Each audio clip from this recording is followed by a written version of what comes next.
boa noite. A partir de agora, você confere com a gente as notícias que circularam nos corredores do poder. Entre os principais fatos do dia, o impasse na discussão sobre as medidas anticorrupção. E isso continua atrasando a votação das propostas. A gente vai falar também da posse do novo ministro da Cultura, que conversou conosco e antecipou algumas das ações que adotará na pasta. Você confere as notícias nos corredores do poder pela TV Brasil e também nos acompanha pela Rádio Nacional. E vamos diretamente à redação da Agência Brasil para conferir os destaques com Carolina Pimentel. Boa noite, Carolina. Boa noite, Rosiane. A gente vai começar falando aí da análise, dessas medidas anticorrupção. Neste momento, a reunião da comissão especial que discute essas medidas anticorrupção está suspensa a pedido do relator do projeto Onyx Lorenzoni, do DEM do Rio Grande do Sul. Durante a tarde, os deputados debateram um relatório apresentado ontem por Lorenzoni. 20 deputados falaram a favor da proposta e 14 contra. Um dos pontos de impasse é o que permite juízes e promotores serem processados por crime de responsabilidade. A previsão é que o relatório seja colocado em votação ainda hoje na comissão. Se for aprovado pela comissão, o texto segue para ser votado no plenário da Câmara dos Deputados. Se for rejeitado, o presidente da comissão, Joaquim Passarinho, do PSD do Pará, terá que designar um novo relator. Rosiane. Obrigada, Carolina, que daqui a pouco volta com outras informações e a gente já adianta para você que é possível conferir detalhes de todo esse noticiário lá no site agenciabrasil.ebc.com.br e também no Twitter, @AgênciaBrasil. Mas eu já vou também diretamente aos estúdios da Rádio Nacional, porque Maíra Heine tem detalhes para a gente sobre as discussões de socorro financeiro por causa da crise nos estados. Boa noite, Maíra.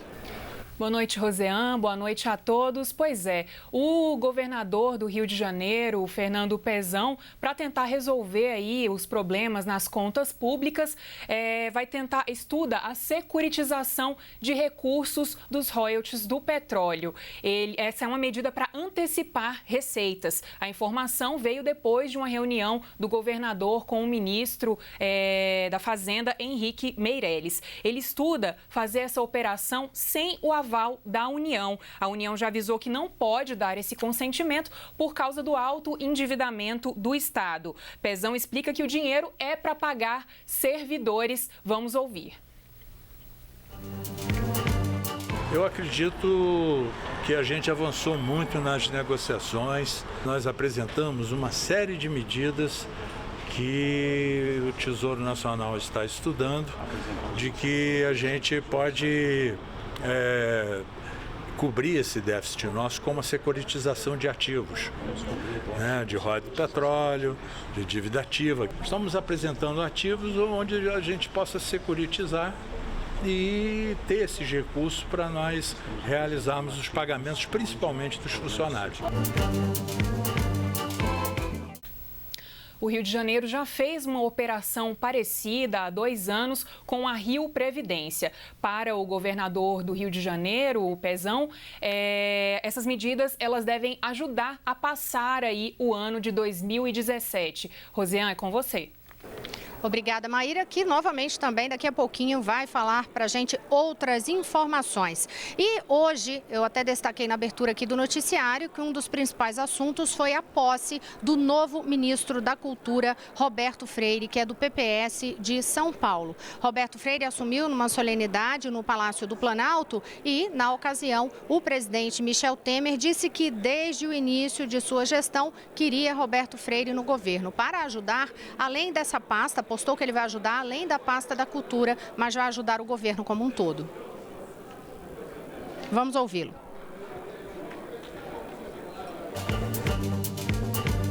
Roberto, você não vai cuidar apenas da cultura. Claro que fundamentalmente vai fazê-lo. Mas eu quero que você esteja ao meu lado para me ajudar a governar.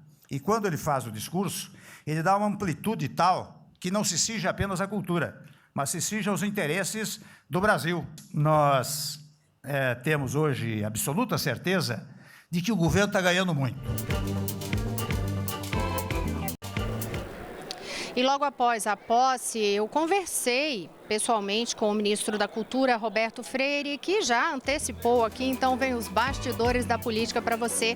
Antecipou algumas medidas que adotará na pasta. E sobre a situação da posse, o presidente Michel Temer, na ocasião, também voltou a ressaltar a situação de crise que o país enfrenta e que é preciso superar essa crise para retomar o crescimento e o emprego. Nesta conversa que eu tive ali nos bastidores do Planalto com o ministro Roberto Freire, ele apostou que o Ministério da Cultura pode ajudar sim a tirar o país da crise, justamente porque trata inclusive de uma pasta que aborda a criatividade.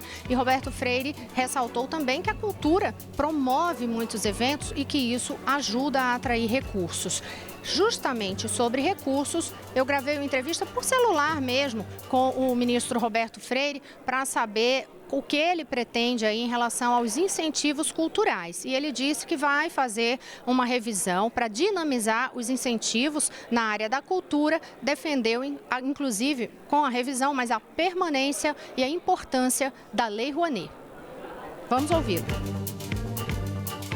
No nosso entendimento, deve continuar existindo. É fundamental termos uma lei de incentivo cultural. A Lei Rouanet não tem muitos elementos de contraprestação para beneficiar a cidadania brasileira em geral e é muito prisioneira da força do mercado. E uma lei de incentivo cultural não pode ser uma lei para incentivar ainda mais o mercado. Tem que ter mercado, é fundamental, e a lei tem esse aspecto muito positivo, mas como um instrumento de ação pública, tem que analisar como pode trazer isso para beneficiar regiões que não têm essa força de atrair grandes investimentos pelos incentivos fiscais. Lembra que o ministro Roberto Freire assumiu no lugar de Marcelo Calero, que deixou o cargo na semana passada. Ele pediu demissão e, na ocasião, alegou que teria sofrido pressão do ministro da Secretaria de Governo, Gedel Vieira Lima. Esse caso foi para a análise da Comissão de Ética Pública da Presidência da República. E Mariana Jungmann, nossa repórter aqui no Congresso Nacional, está aqui ao meu lado e tem novidades sobre essa situação hoje. Mariana, boa noite. Boa noite, Rosiane. Tem sim. O conselheiro José Saraiva, da Comissão de Ética Pública da Presidência da República, se declarou hoje impedido de analisar o caso do ministro Gedel Vieira Lima. O conselheiro ficou incomodado, tinha sido ele que tinha feito um pedido de vista sobre o caso, o que suspenderia a análise do caso de Gedel Vieira, e ele ficou incomodado com a repercussão na imprensa, que fazia alusões a uma possível ligação dele com o PMDB, partido de Gedel. Então, ele preferiu se declarar impedido de analisar esse caso do ministro, Rosiane. Ok, Mariana, mas vai continuar aqui ao nosso lado. A Mariana, gente, eu conto para vocês todos os dias. Ela é a nossa repórter dentro do Congresso Nacional e ela sabe tudo sobre pauta que acontece aqui. Quer saber o que está acontecendo na pauta daqui? Tem alguma dúvida? Manda mensagem para a gente. Pode mandar no meu Twitter, que eu repasso diretamente para Mariana Jungmann. Meu Twitter é @RoseanneKennedy. Roseanne com 2 N's, o Kennedy com 2 N's e com DY. Você pode também nos passar um WhatsApp. O telefone é 619-9976-6033. Então, pode mandar as perguntas para a gente. Mariana continua aqui ao meu lado. A gente está em pleno Salão Verde. Quem está acompanhando a gente pela TV Brasil consegue verificar que tem uma movimentação, porque neste dia da semana, quarta-feira, tem sempre uma movimentação intensa de políticos por aqui. E o que é que tem de movimentação política intensa na pauta do Congresso, Mariana, hoje? Olha, Rosiane, hoje os senadores, aliás, agora, os senadores estão votando o segundo turno da PEC da reforma política no Senado. Essa PEC acaba com as coligações partidárias, que eram o que provocava uma série de críticas, porque as pessoas votavam num determinado candidato e, por causa da coligação de partidos, às vezes acabavam colaborando para eleger um outro candidato de outro partido, às vezes até com uma posição ideológica diferente. Então, essa PEC PEC acaba com essas coligações partidárias. Se você votar num determinado candidato, ele só vai poder, os votos dele só vão poder ajudar a eleger outros do mesmo partido. E também institui cláusulas de barreira, que são cláusulas para tentar reduzir o número de partidos políticos no Brasil. O Tribunal Superior Eleitoral tem hoje registrados 35 partidos políticos no Brasil, 26 deles com representação na Câmara dos Deputados, e a proposta é que os partidos que não atingirem pelo menos 2% dos votos nas próximas eleições não terão direito a tempo de TV e fundo partidário. Então, Rosiane, essa PEC está sendo votada em segundo turno no plenário do Senado hoje e segue para a Câmara dos Deputados depois. Eu conversei, Rosiane, com alguns senadores de partidos pequenos que seriam atingidos pelas cláusulas de barreira. A senadora Vanessa Graziotin, do PCdoB, por exemplo, me disse que eles tentaram reduzir um pouco a cláusula de barreira, porque eles são a favor da PEC, mas queriam reduzir um pouco essa cláusula de barreira para tentar salvar alguns partidos mais tradicionais, como o próprio PCdoB. Eu vou até te interromper aqui só para fazer essa observação, Mariana, que é importante isso que você está observando.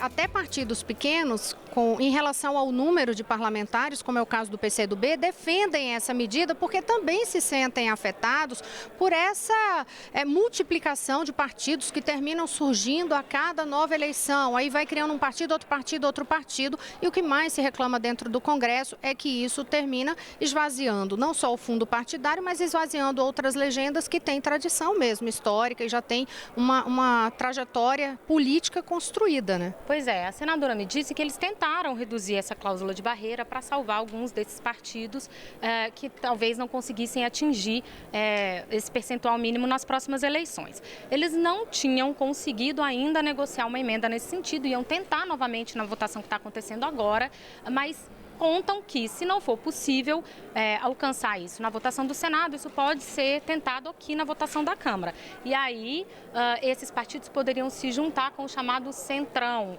que reúne vários partidos pequenos, e aí tentar mudar a PEC, ou quem sabe até barrar ela. Agora a gente insiste nesse ponto, que é algo muito importante. Realmente a gente sabe, não precisa estar dentro do Congresso Nacional aqui todo dia. Se eu fizer uma pergunta diretamente a você, que está nos ouvindo, nos acompanhando aqui nos corredores do poder, você sabe dizer as siglas, basta as siglas de todos os partidos políticos que existem hoje no país. Olha, nem a gente que está aqui dentro, a gente não consegue de memória, assim de cabeça, dizer. É muito partido e a gente não consegue nem dizer qual é a bandeira de cada um deles, justamente porque é legenda demais, muito diferente da situação de outras grandes democracias pelo mundo. A gente vê lugares somente com 2 siglas, lugares com 3 siglas na Europa, nos Estados Unidos que só são 2 partidos ali. Ninguém está dizendo aqui que é para ter só 2 partidos, mas também você ter 30 e tantos partidos, que o eleitor não consegue nem saber o que é que aquele partido defende, e isso é o que está tentando se mudar aqui, né, Mariana? 26 deles têm representação na Câmara, Rosiane. É um número muito grande de partidos, inclusive os regimentos internos das casas não foram pensados para essa quantidade de partidos políticos, é o que gera aquelas obstruções, aquelas votações muito prolongadas nos plenários das 2 casas. E no próximo bloco você acompanha com a gente novidades sobre investigações envolvendo políticos e autoridades. Eu volto já.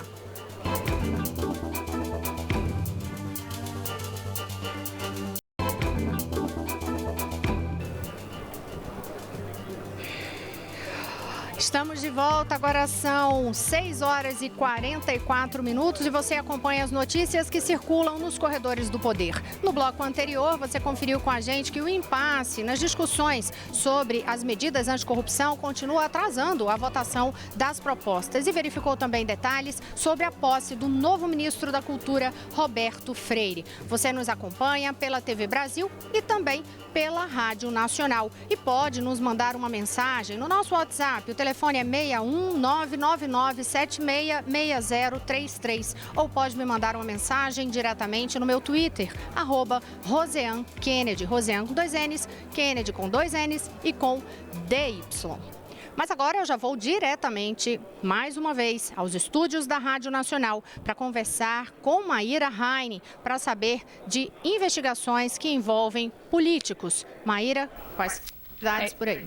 É isso mesmo, Rosean. O julgamento das multas dos réus a serem pagas pelos réus do mensalão, o julgamento ele foi suspenso hoje de manhã no Supremo Tribunal Federal após pedido de vista do ministro Edson Fachin. A ação ela foi ajuizada pela defesa de José Dirceu e outros réus aí nesse processo. Os ministros eles debateram nessa sessão a quem compete executar as multas decorrentes do mensalão, se o Ministério Público ou a Procuradoria-Geral da Fazenda Nacional. De acordo com o ministro Luiz Roberto Barroso, cabe ao Ministério Público instituir a cobrança dessa multa. Barroso informou que desde 2013 até agora já foram recolhidos 12 milhões de reais em multas pagas aí pelos réus do mensalão. Já a Procuradoria-Geral da Fazenda alega que existem atualmente 30 milhões ainda a serem pagos em relação a essas multas.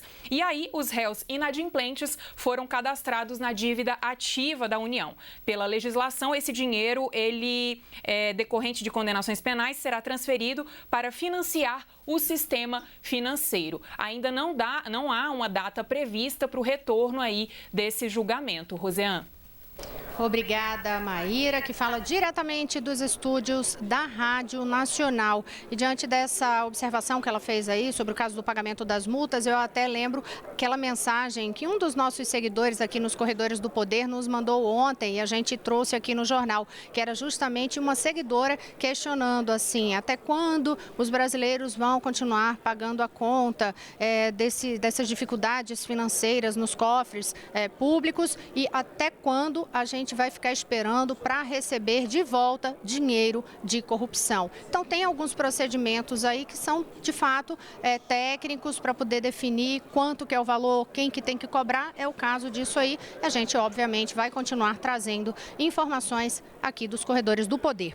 Ainda sobre investigações, denúncias sobre políticos e autoridades, hoje o ministro do Supremo Tribunal Federal, Gilmar Mendes, ele prorrogou a investigação da Polícia Federal sobre o senador Aécio Neves. O senador do PSDB de Minas, ele foi acusado pelo ex-senador Delcídio do Amaral, que era do PT, foi líder do governo Dilma Rousseff. Ele foi acusado por Delcídio do Amaral de tentar interferir lá atrás, lá em 2005, na época da CPI dos Correios, que investigava o escândalo do mensalão. E aí o ministro Gilmar Mendes disse que estava aceitando a prorrogação porque houve atraso nas investigações. O senador Aécio Neves, que é tucano, o senador do PSDB de Minas Gerais, nos mandou uma nota agora há pouco sobre essa decisão de Gilmar Mendes e na nota ele diz o seguinte: a prorrogação do prazo para procedimentos de investigação solicitada pela Procuradoria-Geral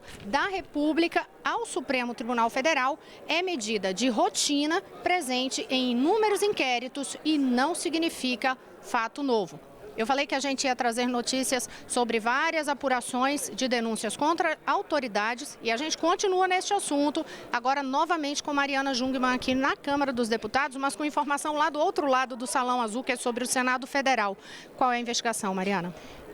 O senador Romero Jucá, Rosiane Kennedy, vai sofrer uma investigação no Supremo Tribunal Federal no âmbito da Operação Zelotes. O ministro do STF, Ricardo Lewandowski, autorizou hoje que ele passe por inquérito no âmbito dessa operação. A Operação Zelotes é aquela que investigou, entre outras coisas, a possível venda de medidas provisórias no Congresso Nacional. Nesse sentido, o senador Romero Jucá divulgou também uma nota sobre a investigação dele, na qual ele diz que ele nega ter recebido recursos para beneficiar empresas por meio de medidas provisórias e lembra que um dos delatores da Operação Zelotes negou ter pagado qualquer recurso, qualquer propina ou qualquer coisa nesse sentido para ele. Viu, Rosiane? Mariana, hoje, só sobre um outro assunto, aí agora não mais especificamente sobre a investigação, mas sobre uma outra polêmica que sempre surge, que é aquela discussão sobre abuso de autoridade. Só para lembrar, começou a ter discussão já sobre isso, mas por enquanto ainda esvaziada, né, Mariana? Hoje de manhã teve uma sessão temática no Senado sobre esse assunto. Algumas autoridades tinham sido convidadas para comparecer, o ministro Gilmar Mendes, do Supremo Tribunal Federal, procurador-geral da República, República, Rodrigo Janot, o presidente da Ordem dos Advogados do Brasil, Cláudio Lamáquia, mas nenhum deles compareceu pessoalmente. Enviaram representantes que participaram do debate com os senadores, mas não optaram por não comparecer. Esse assunto do projeto de abuso de autoridade é um pouco polêmico, já teve declarações do próprio procurador preocupado que esse projeto possa significar depois algum tipo de perseguição a autoridades que estão investigando casos de corrupção. Então, o fato deles não terem vindo aqui, Rosiane, pode ser uma demonstração desse desconforto com esse projeto. Foi uma leitura, inclusive, política que os parlamentares fizeram conversando com a gente agora há pouco. Ali, pouco antes de a gente vir aqui para o jornal, a gente estava conversando com alguns senadores para entender, poxa, teve uma discussão hoje sobre um assunto tão polêmico que é esse projeto que trata de novas normas para classificar o que é abuso de autoridade. E aí, por que houve esse esvaziamento? Era justamente isso que os parlamentares de diferentes partidos faziam de análise, né, Mariana? Era justamente de que existe, sim, uma preocupação, mas que a defesa dos parlamentares é de que isso não vai ser feito. Eles negam que isso seja uma tentativa de inibir qualquer trabalho de investigação da Polícia Federal ou do Ministério Público Federal, mas que, de fato, existe essa preocupação, existe, como eles observaram, e a Mariana Jungmann também bem observou aqui, houve esse esvaziamento nesse debate de hoje. Agora, Mariana, eu já disse que Mariana Jungmann fica aqui no Congresso o dia inteiro, trazendo tudo para a gente fica circulando para lá e para cá e conta para você também que hoje teve protesto, desta vez protesto de quem, Mariana? Índios, Rosiane Kennedy, as comunidades indígenas tentaram entrar na Câmara dos Deputados hoje, tinham a intenção de protestar sobre várias pautas políticas, entre elas a PEC 55 do governo federal, que prevê aquele teto de gastos para o governo nos próximos 20 anos, e também sobre uma outra PEC que prevê a possibilidade de que o Congresso Nacional faça a homologação ou tenha a última palavra sobre a homologação de terras indígenas.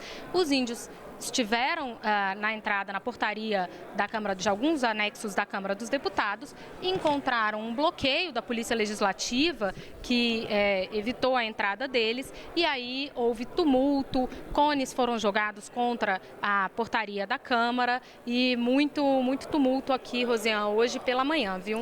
E sobre isso eu vou contar a você, inclusive, um outro bastidor aqui do Congresso Nacional. Existia já toda uma preocupação aqui no Congresso com esses protestos esta semana e que de fato já começaram a ocorrer. E aí todo o trabalho da Polícia Legislativa teve um esquema de segurança traçado ali de forma especial para ter um maior efetivo da Polícia Legislativa em todos os turnos. Então, não tem folga hoje, essa semana, para os policiais legislativos, não. É trabalho intenso e aquelas visitações turísticas que ocorrem dentro do Congresso Nacional foram suspensas. Isso tradicionalmente ocorre mesmo em semana de debates mais tensos dentro do Congresso Nacional.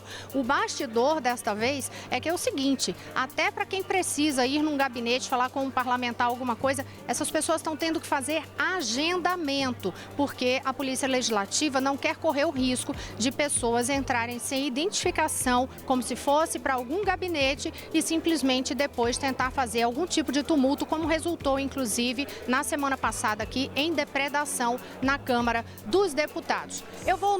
Oi? Só para lembrar, Rosiane, na semana passada a gente teve invasão aqui do plenário da Câmara dos Deputados por alguns manifestantes, que pode ter sido o fator que desencadeou essas medidas. Também, teve até vidro quebrado na situação. A gente vai mais uma vez agora rapidinho, já encerrando os últimos destaques do noticiário com Carolina Pimentel na Agência Brasil. Rosiane, executivos da construtora Odebrecht começaram a assinar hoje acordos de delação premiada com a Procuradoria-Geral da República no âmbito aí da Operação Lava Jato.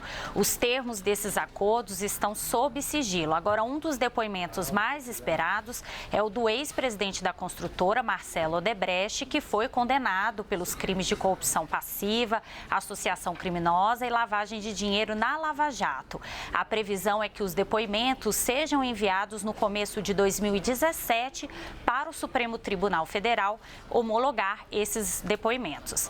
Ainda na Lava Jato, o juiz Sérgio Moro ouve hoje as primeiras testemunhas de defesa do ex-deputado Eduardo Cunha. Entre elas, o ex-ministro Guido Mantega. Cunha está preso desde outubro em Curitiba por corrupção passiva e lavagem de dinheiro por recebimento de propina em contratos da Petrobras. Moro também ouviu mais 4 testemunhas de acusação no processo contra o ex-presidente Lula, no caso do apartamento triplex no Guarujá. Foram ouvidos os ex-diretores da Petrobras, Paulo Roberto Costa e Nestor Cerveró. Na segunda-feira, quando foram ouvidas as primeiras testemunhas de acusação, aí no caso do ex-presidente Lula, houve bate-boca entre Sérgio Moro e os advogados de Lula. A defesa do ex-presidente diz que o juiz atua de forma parcial e que o processo tem motivação política. O juiz Sérgio Moro nega as acusações. É com você, Rosiane. Obrigada, Carolina Pimentel, que é editora da Agência Brasil e traz sempre para a gente todos os detalhes do noticiário, às vezes do Brasil, também do mundo. A Agência Brasil, você pode conferir todas as notícias no agenciabrasil.ebc.com.br ou seguir também o noticiário pelo Twitter, @Agência Brasil. Em relação às imagens que a gente viu anteriormente sobre as manifestações, eram fotos da Polícia Militar aqui do Distrito Federal e de Renato Aguiar. Essas foram as informações que circularam hoje nos corredores do poder. Eu lembro que você pode nos mandar uma mensagem. Hoje eu vou deixar até uma pergunta. Manda pra gente lá a resposta no meu Twitter, @RosianeKennedy, ou no nosso WhatsApp 61999766033.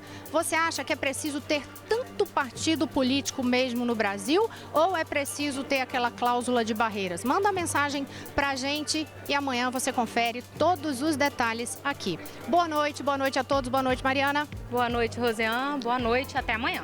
Até amanhã.